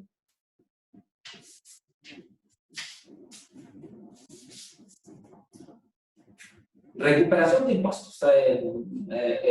Yo les diría o les compartiría hoy es cuando, si tenemos impuestos a favor, ya sea impuesto sobre la renta, IVA, impuestos locales, impuestos sobre nóminas, me parece que los tiempos apremian. Máxime que tenemos algunos ya inquietudes o candados, diría yo, por la desaparición de la compensación universal. Ustedes saben que la modificación para el año 2020 es que ese candado de no permitir la compensación universal la eliminaron de la ley de impuestos de la Federación. Ahora está ya sólida en el Código Fiscal de la Federación y está en IVA. IVA no puedes llevar a cabo compensación, solo puedes acreditar y solo puedes pedir devolución. En renta solamente puedes compensar por impuestos de la misma naturaleza, no hay retenciones. Y bueno, es un tema a evaluar sobre si hoy con la proyección económica esta recuperación de impuestos les ayudaría a afrontar el pago de compromisos y obligaciones. Evidentemente, antes de pedir las devoluciones, nosotros siempre sugerimos llevar a cabo un análisis previo de la situación fiscal de la entidad.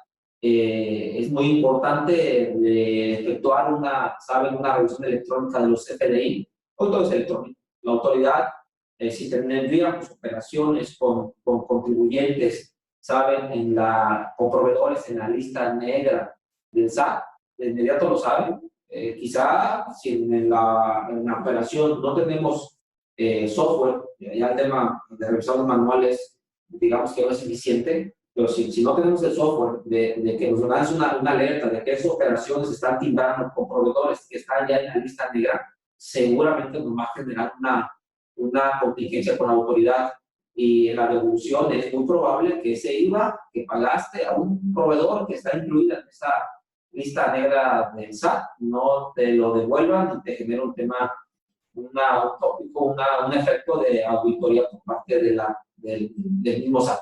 Entonces, hay que revisarlos, hay que revisar la situación fiscal, hay que hacer una revisión electrónica, determinar que ese saldo a favor es sólido, que cumplimos con todos los requisitos de la ley, y bueno, si ese recurso les va a generar, esa trámite les va a generar recursos para afrontar compromisos, la opción está vigente.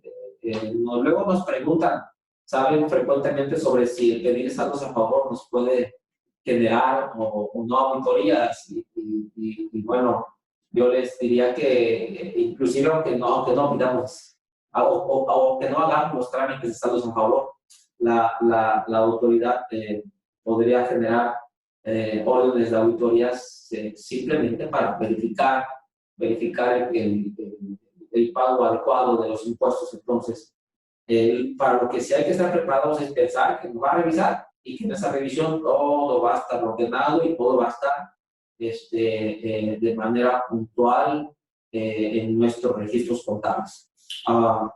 Hemos tenido el caso que luego hemos visto saldos a favor de impuestos sobre nóminas que, bueno, ahí se quedaron.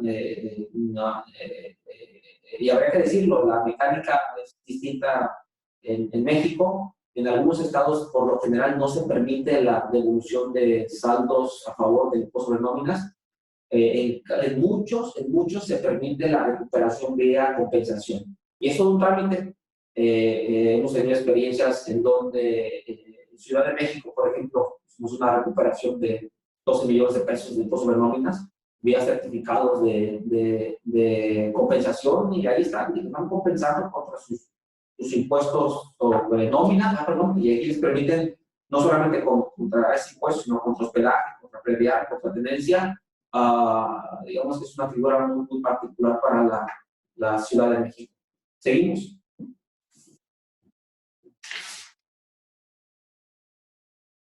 Y entrando en el tema ya con los estímulos y subsidios fiscales que se han publicado en los distintos gobiernos estatales, haremos un repaso, un tanto ágil por temas de tiempos. Les comparto que en Aguascalientes, para estas láminas se refieren al impuesto sobre nóminas, nada más. En Aguascalientes está permitido el diferimiento de abril, mayo y junio, se lo tiene que aprobar, se hay que presentar un aviso ante la Secretaría de Finanzas.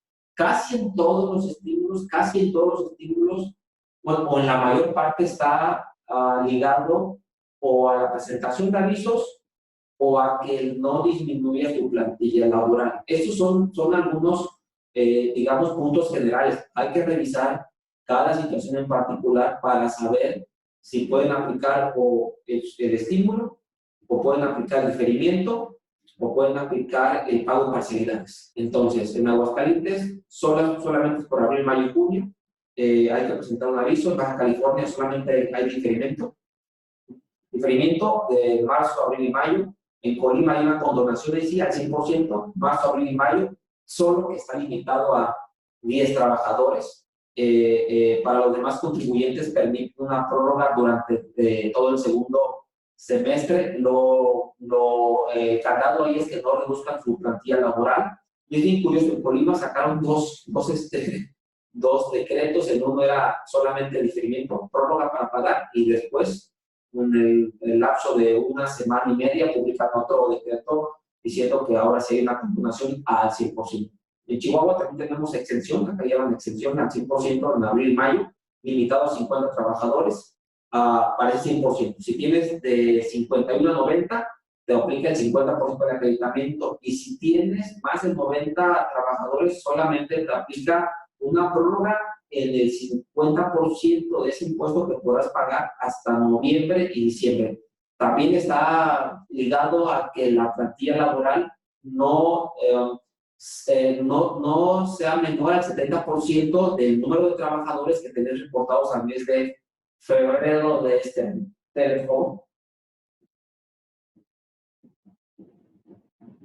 En la siguiente, Ciudad de México, digamos que solamente hay prórroga hasta el 30 de abril, no hubo ninguna ninguna reducción, ninguna estímulo en el pago sobre nómina. Durango, hay una exención del 50% de marzo a junio.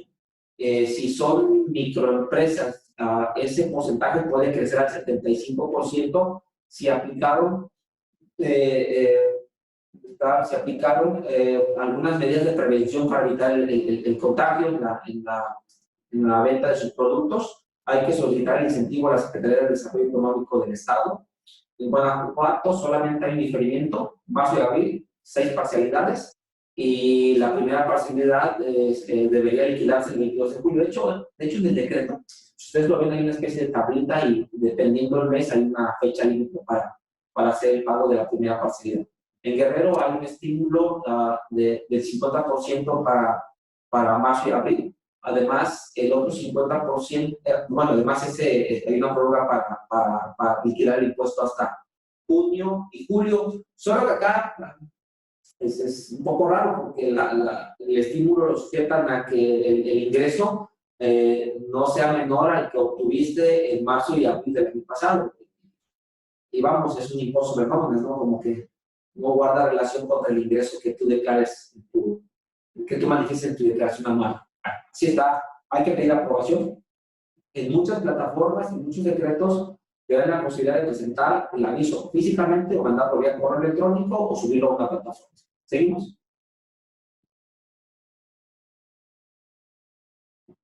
En Hidalgo hay una exención del 50% para los pagos del impuesto sobre nóminas de marzo y abril. Siempre y cuando tu base de ese impuesto sea de hasta 500,000 pesos. O sea, las remuneraciones que les hubieras pagado a los trabajadores. Y de ahí se cae hasta el 5% si la base en la cual estoy pagando el impuesto supera los 500,000 pesos, se te disminuye a un 5%. En el Estado de México, el subsidio del 50%, limitado a 50 trabajadores, también está bloqueado al candado, tiene el candado de que no disminuye su plantilla laboral, solo es por abril. En Michoacán hay un subsidio del 100%, está en el caso del mes de marzo. También aquí hubo dos decretos. En el primer, hay un subsidio del 100% para marzo, ilimitado solamente a restaurantes, hoteles, balnearios y agencias de viaje, hasta 50 empleos. Emiten un segundo decreto. Y ese decreto ya viene viene sin limitación de abril a julio y solamente lo generalizan y nada más también ponen el candado que mantengan su plantilla laboral, pero le aplican a todos los contribuyentes, no solamente a los restaurantes, a los clínicos de restaurantes, hoteles, balnearios y agencias de viajes. Me paso al de, curioso, en Michoacán tienes que pagarlo, lo pagas y pides la devolución. De hecho, es el único estado donde está esta mecánica rara. Si lo que quiere el empresario ahorita es no pagar y apegarse a un decreto, por un tema de Michoacán tienes que liquidar el impuesto y pedir su devolución. Morelos, solo diferimiento marzo, abril y mayo hasta el 30 de julio. ¿Seguimos, Teresita? En Nayarit tenemos un diferimiento, marzo, abril y mayo, se puede pagar de julio a diciembre, está sujeto a los lineamientos, a la aprobación de la Secretaría de Finanzas Estatal. Nuevo León tenemos ahí una exención del 100% por los meses de marzo, abril y mayo, solo hasta 10 trabajadores. Y para personas físicas y morales que hubieran percibido ingresos de hasta 4 millones de pesos el año anterior. Hay otro estímulo hay otro artículo que habla de una exención del 100% para restaurantes, hoteles, casinos, gimnasios, teatros, bares, cines y servicios de esparcimiento. Solo que no queda muy claro ahí, digamos que es muy amplio el último tópico de servicios de esparcimiento. Seguramente el gobierno del Estado va a sacar sus reglas generales para la aplicación de este beneficio. Este estímulo se tramita en la tesorería virtual del gobierno de Nuevo León. El requisito aquí es mantener tu plantilla laboral, la que hubieras tenido en febrero. Y me parece que hay un error porque en febrero nadie había disminuido su plantilla. La plantilla estaba alta. Entonces empiezan donde empieza la configuración de este tópico, de esta pandemia, es marzo. Y en marzo debería ser el mes de referencia. Sin embargo, yo tengo el caso, hemos visto el caso de distintas compañías que tienen sucursales en todo el país, y en ese estado tenían 357 empleados en febrero, y de repente, porque tienen empleados temporales, bajó a 355 en marzo. Sí, y no despidieron a una sola persona. ¿Puede aplicar el estímulo? No, no lo puede aplicar porque así está la regla para Nuevo León. En Oaxaca hay un estímulo del 50% para el segundo bimestre. También te piden que hubiera las condicionantes que hubieran disminuido tus ingresos en un 50%. Hay que tramitarlo ante la Secretaría de Finanzas y Administración del Estado. ¿Seguimos, Tere? Ya estamos terminando la parte de los estímulos. Quintana Roo, diferimiento. Prórroga. Marzo, abril y mayo. Y lo puedes pagar hasta octubre, noviembre y diciembre. O tienes un subsidio del 20% si el impuesto lo pagas en tiempo y forma. Tienes que conservar aquí la plantilla laboral, pero tienes que hacer una comparación. Tienes que comparar marzo, abril y mayo 2020 contra marzo, abril y mayo 2019. Así está el decreto.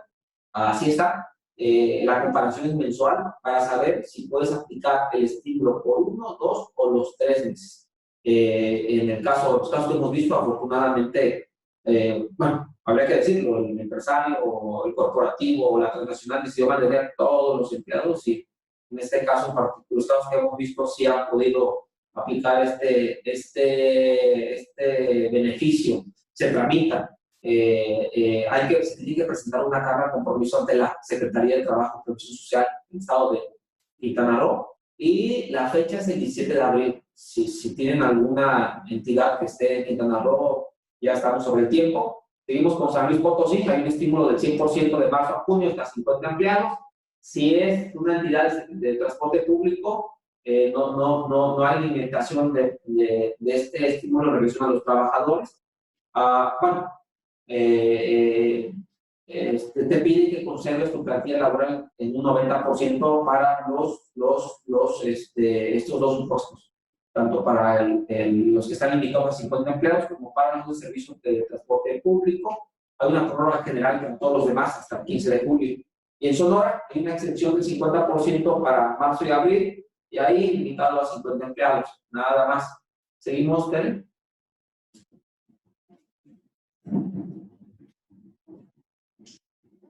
Veracruz hay diferimiento, marzo y abril. De julio a diciembre, solamente hasta 50 trabajadores, y ahí te piden un compromiso de no realizar despidos injustificados. En Yucatán habrá que decirlo, es de los decretos que he visto que tienen un sinfín de estímulos, no solamente para estos fenómenos, hablan de distintos pagos de derechos. Hay un tema interesante ahí en ese decreto. Acá permiten que el 50%, te aplican un estímulo del 50% en abril y mayo, y el restante 50% te dan plazo para pagarlo hasta el 10 de diciembre. Está bastante interesante. En Zacatecas hay un estímulo del 100% en marzo y abril, hasta 20 trabajadores, sería el 50% de 21 a 40 empleados, y del 30% para los que tengan trabajadores de 41 en adelante. El compromiso también será conservar las fuentes de empleo. ¿Seguimos, Len? ¿Quiénes no han publicado estímulos? ¿Quiénes no han publicado en materia de impuestos sobre nóminas? Baja California, Campeche, Coahuila, Chiapas, Jalisco, Puebla, Querétaro, Sinaloa, Tamaulipas y Tlaxcala. Total 11 no han publicado, y vamos rápidamente con la parte del impuesto al hospedaje. Y ese es bastante inusual, hay que decir, comentarles, el estímulo en materia del impuesto al hospedaje casi no se presenta, porque pues, es un impuesto que tú le cobras a un tercero, ¿no? Y tú le enteras a la autoridad estatal. En Colima hay una condonación de 100% para 3 meses, abril, mayo y junio. En Chihuahua tenemos también el 100% para abril, mayo y junio. En Ciudad de México solamente hay prórroga para el impuesto más al 30 de abril. En Guerrero hay 100% también, marzo y abril. Nuevamente aquí es raro porque dicen, es hospedaje, pero siempre y cuando ese recurso lo utilices para pagar tu plantilla laboral. Hay una carta de compromiso y está sujeto a la autorización de la Secretaría de Finanzas. En Hidalgo hay una exención del 100% en marzo y abril. ¿Seguimos, Teresita? En Michoacán también tenemos el 100% de su subsidio, así le llaman ahí, marzo, abril, mayo. No, marzo, abril, mayo y junio. En Morelos tiene diferimiento para liquidar el trimestre marzo y abril a más tarde del 30 de junio. En Oaxaca hay un estímulo del 100% para el segundo trimestre. En Quintana Roo hay un diferimiento, solo diferimiento. Marzo, abril, mayo, octubre, noviembre, diciembre. En San Luis Potosí tenemos un estímulo del 100% abril, mayo y junio. Inusual porque acá dicen no deberás cobrarlo al huésped. Bueno, es que si no se lo cobro, no hay hospedaje, vamos, así está la cosa. Sinaloa hay una prórroga para que el pago de impuestos de abril pueda liquidarlo hasta el mes, hasta el 17 de mayo. En Sonora hay una extensión del 100% para los meses de marzo y abril. Yucatán hay un estímulo del 100% también para marzo, abril, mayo y junio. Y en Zacatecas hay un estímulo del 100% en marzo y abril. 18 estados no han publicado estímulos en materia del impuesto al hospedaje. Bien vale la pena comentar que faltan estímulos, faltan subsidios, no solamente en materia estatal, los que principalmente serían deseables para afrontar hoy la pandemia que va a generar los efectos económicos que va a generar la pandemia del COVID-19 serán de muchísima utilidad para las empresas de México, como cuáles, bueno, pues, hemos hablado muchas veces de tener una reducción acelerada, reducción inmediata, esa que hoy no contamos, tener reducciones más amplias, como cuál, ya les platicamos un rato, la del 100% en las prestaciones exentas. Tenemos reducciones limitadas, como restaurantes, que sigue estando limitado esta del 100%. Por supuesto que es deseable la expedición de medidas fiscales que nos lleven a un adecuado cumplimiento simplificado. Y me parece que hoy el tema del trabajo a distancia debe ayudar. De hecho hoy en la mañana sacaron, ya vi anunciando por un comunicado del SAT, el trámite de la contraseña y clave mediante una página de internet del Servicio de Administración Tributaria. Y si hiciéramos un repaso con las facilidades y estímulos que han sido publicados en otros países como Estados Unidos, China o Canadá, bueno, nos falta un largo camino que recorrer. Estos son los temas de su servidor que me tocó en este webinar compartirles. Estaremos atentos a sus inquietudes, a sus preguntas, saben, para poder darles seguimiento, darles esa puntual atención. Me reitero a sus órdenes y le paso ahora sí el micrófono a mi socio Pedro Canal. Por favor, Pedro. Gracias, Ramiro. Pues excelente la narrativa de todos los estímulos y de medidas fiscales que han estado anunciando algunas y algunas no, entidades federativas. Teníamos preparadas unas preguntas para nuestros asistentes, tanto en materia fiscal como en materia legal, que en este momento me gustaría que las pusiéramos a disposición para poder interactuar con ellas y el auditorio. ¿Están por ahí ya listas, Tere? Muy bien, ahí está las preguntas. Si nos hacen favor de irlas contestando, al margen de que yo las vaya leyendo, si las pueden contestar. La primera es: derivado de la contingencia sanitaria, ¿consideras que tendrás alguna pérdida por caso fortuito o fuerza mayor? La primera es sí, no, lo desconozco o necesito ayuda. La segunda, con relación a los saldos a favor de ISR, IVA e impuestos sobre nómina, procederé a 1. Solicitar la devolución, efectuaré la compensación, los dejaré perder, cosa que no creo, o no tengo saldos a favor. Esa sería la segunda. Aunque sí es cierto, hay gente que sí los deja perder, ¿verdad, Ramiro? Pero, o sea, ¿sabes qué, Pablo? Digo, haciendo un comentario. Hay como que una inquietud sobre qué me puede generar mis saldos a favor. Y algunos, pues si no les hago una auditoría, ¿verdad? Entonces, la leyenda urbana de mejor ahí se los dejo para que no me auditen, ¿no? Sí, yo lo que les diría es mejor estar en orden, ¿no? Revisar que estén sólidos y hacer el trámite. Adelante, claro. Para eso los podemos ayudar nosotros. La tercera es, ahora que conozco los estímulos fiscales del impuesto sobre nóminas y del impuesto al hospedaje en México, procederé a, 1, utilizarlos. 2, no me gustan aplicables. Creo que ahí está desajustada. O no haré nada. Número 4, el costo de lo vendido lo estamos reduciendo de impuestos a 1, valor histórico, 2, valor actualizado, incorporando la inflación, 3, deseo conocer más información sobre el costo de lo vendido. Y la quinta es, ¿eres cliente de Baker Tilly? Y aquí hay una, o sí, que estás muy bien, o no, que puedes cambiar de opinión. Esa sería la primera batería de preguntas, entonces les agradecemos sus respuestas lo antes posible. Y con esto aprovecho también para recordarles que los servicios de la firma incluyen, pues en este momento, lo prioritario, que es el manejo de riesgos, el manejo y prevención de fraudes, la consultoría y la construcción de planes de reactivación de los negocios, más los tradicionales que son contabilidad, auditoría, servicios legales, servicios de comercio exterior, precios de transferencia, ya comenté, también consultoría y creación de nuevos negocios como startup, ¿no? Nuestras redes, Instagram, LinkedIn, Facebook, aparecemos como Baker Tilly MX. También comentaba yo nuestra página, bakertilly.mx, en donde pueden encontrar este webinar, recomendarlo con sus conocidos, con su área directiva, con su área de contabilidad, con su área jurídica, para que puedan conocer mayor información. De la misma manera, recordarles los webinars que ya estuve anunciando, que darán inicio el próximo martes 21 con nuestro socio director Manuel Aguilar y nuestro socio Eduardo Marroquín, con respecto a la declaración anual del ejercicio 2019 que se tiene que presentar durante este mes de abril, así es que no hay que dejarlo para último momento. ¿Cómo vamos con las respuestas por ahí, Tere? ¿Ya las podemos arrojar o todavía no el resultado?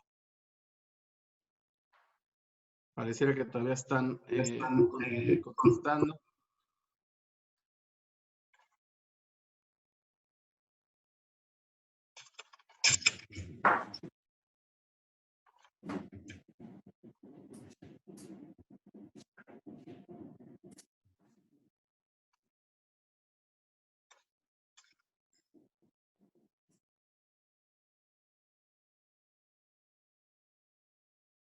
De acuerdo, estamos dando un espacio adicional para que nos puedan contestar y dar el resultado de la estadística.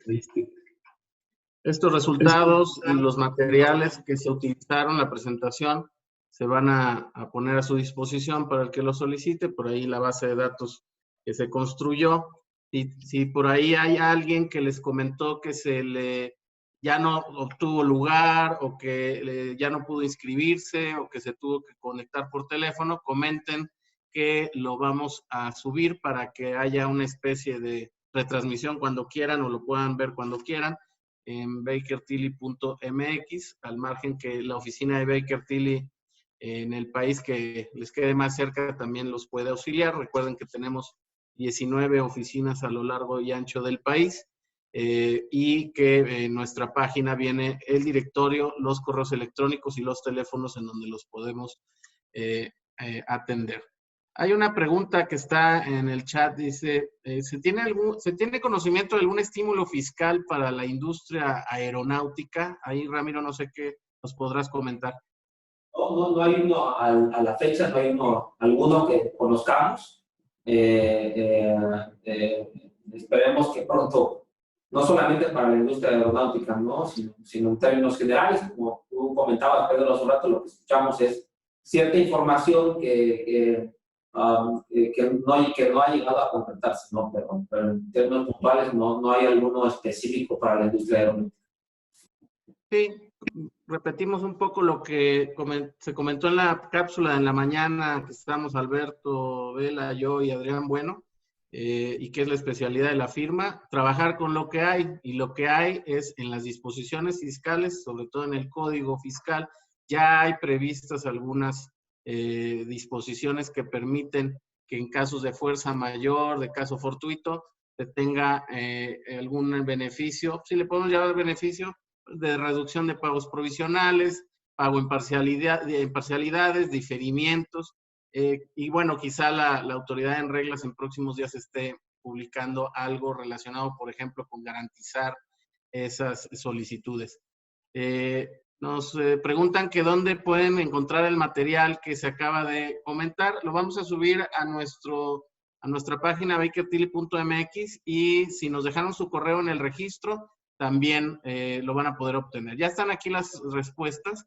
Derivado de la contingencia sanitaria, ¿consideras que vas a tener alguna pérdida por caso fortuito o fuerza mayor?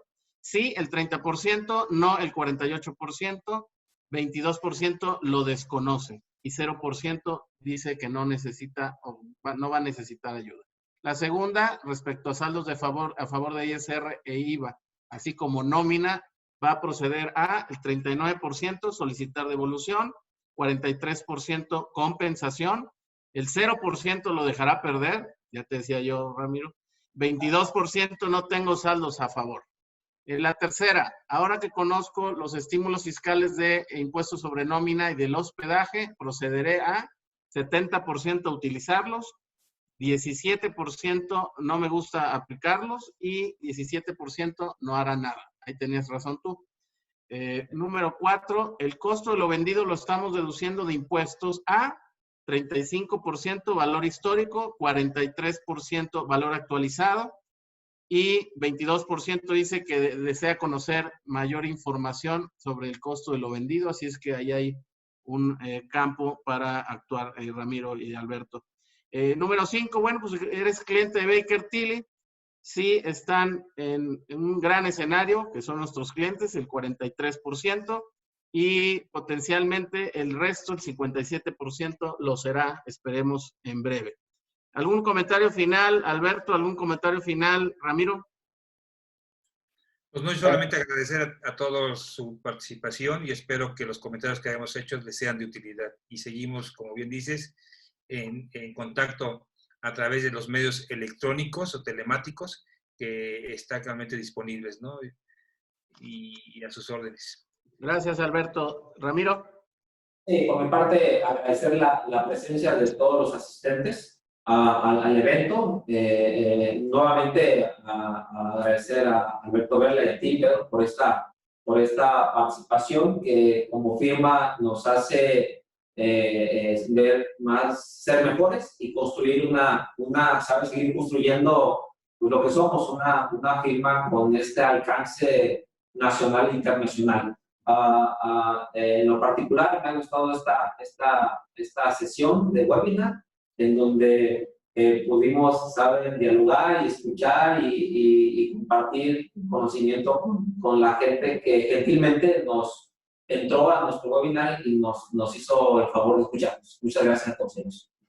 Gracias, Ramiro. Y bueno, con esto demostramos el expertise que tiene nuestra firma para hacer una asesoría y desarrollo de negocios de manera remota. Esto es nuevo para muchos negocios, para muchas personas, y cada día se está mejorando, se va aprendiendo. Nosotros estamos acostumbrados, dado que somos una firma global, muchos de nuestros clientes y socios están pues no solo en provincias, sino en el extranjero. Por lo tanto, las herramientas tecnológicas para comunicarnos vía remoto es algo de todos los días en nuestra labor. Así es que estamos a sus órdenes. Nuestros medios de contacto ya los mencioné. Hasta la próxima, el próximo 21 de abril con nuestro socio director Emanuel Aguilar y Eduardo Marroquín, 10 de la mañana. Hasta luego, gracias. Gracias, hasta luego. Buen día, hasta luego, bye.